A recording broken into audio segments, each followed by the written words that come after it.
Hi hello welcome back to my channel Cinemalayam. మా life ఏమైపోయినా పర్లేదు, టీఎఫ్ఐ బాగుండాలి. కల్కి రిలీజ్ ట్రైలర్ రివ్యూ చెప్పే ముందు అసలు 3 గంటలు వెయిట్ చేశాను భయ్య.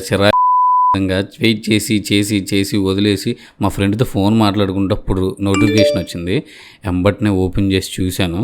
రిలీజ్ ట్రైలర్ మాత్రం ఫస్ట్ ట్రైలర్లో కొన్ని వదిలేసిన క్వశ్చన్ మార్క్స్కి దీంట్లో ఆన్సర్ ఇచ్చాడు అనిపించింది నాకు. ట్రైలర్ ఓపెనింగే అశ్వత్థామ ఇంట్రడక్షన్ వీడియో ఉంది కదా, ఆ వీడియోలో శివుడు మీద వాటర్ అయిపోయే సీన్ ఉంది. దాంతో ఓపెన్ చేస్తారు. ఓపెనింగ్ లో అమితాబ్ బచ్చన్ గారు ఒక డైలాగ్ చెప్తారు, సమయం వచ్చింది. ఆ ఒక డైలాగ్ మాత్రం ఆయన చెప్పలేదు, డబ్బింగ్ వేరే వాళ్ళతో చెప్పించినట్టున్నారు. తర్వాత మిగతాదంతా ఆయనే చెప్పారు డబ్బింగ్. ఒకసారి మీరు కూడా చూడండి. భగవంతుని కల్పన, సమయం వచ్చింది. భగవంతుని కల్పన, సమయం వచ్చింది. నేను పురాణాల్లో విన్నదైతే మాత్రం శంబాల అయితే పచ్చగా వాటర్ గాని ప్రతిదీ అక్కడ దొరుకుతుంది అని విన్నాను. కాకపోతే ఇక్కడ శంబాల మాత్రం బాగా ఎండిపోయి చెట్టుకు కూడా ఆకులు లేకుండా ఉంది. ఫస్ట్ ట్రైలర్ లో అశ్వత్థామ చేతి మీద ఒకళ్ళు అడుగేస్తారు అనుకున్నాం. అది ఎవరు అనుకుంటే ఆమె ఎవరో కాదు. ఇప్పుడు ఈ ట్రైలర్ 2లో రివీల్ చేశారు. తను సుమతి అంటే దీపికా పడుకొని. కాశీలోకి ఎంట్రీ అయ్యేటప్పుడు రాయ ఒక మాట అంటాడు, పైన నీళ్లుంటాయంట. కానీ ఇక్కడ శంబాలలో మాత్రం వర్షం పడుద్ది. అప్పుడు శోభనా గారు అంటారు, రేపటి కోసం. నాకు ఈ ట్రైలర్లో బాగా నచ్చింది ఏంటంటే మహాభారతంలో కొన్ని సీన్స్ చూపిస్తారు. అవి మాత్రం చాలా బాగున్నాయి. అసలు అశ్వత్థామకి తను వదిలిన బాణాన్ని వెనక్కి తీసుకోవడం ఎప్పుడు రాదు. అయితే శ్రీకృష్ణుడు తన బాణాన్ని గాల్లో వదలమంటాడు. కానీ అశ్వత్థామ ఏంటంటే ఒక గర్భిణీ స్త్రీ మీద వదిలేస్తాడు. ఆమె శశిరేఖ. ఆ సీన్ కూడా మనం ట్రైలర్లో చూడొచ్చు.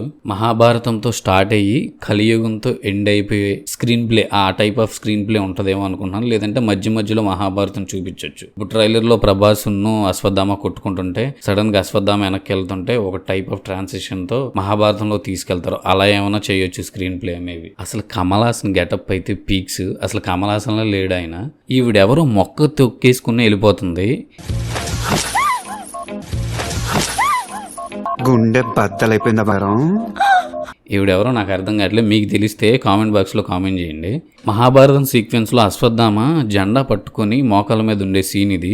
ఇది కూడా ఫస్ట్ ట్రైలర్లో ఉంది. బట్ దానికి కలర్ గ్రేడింగ్ డిఫరెన్స్ ఉంది. ఒకసారి గమనించండి. లాస్ట్లో మాత్రం హైలైట్గా అసలు బుజ్జి ట్రాన్స్ఫార్మ్ అయిందిగా. ట్రాన్స్ఫార్మ్ అయ్యి బుజ్జి లోపల ఉండి ప్రభాస్ కూడా సరైన ఎక్స్ప్రెషన్స్ ఇస్తాడు. నాకైతే ఓల్డ్ డార్లింగ్ చూసినట్టు ఫీలింగ్ వస్తుంది. ప్రభాస్ అన్న ఫ్యాన్స్కి అయితే మాత్రం పండగ అనుకుంటా.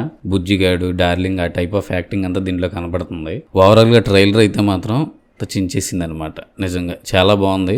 ఇంకొక 5 రోజులు ఉందంతే, ఇంకా పగిలి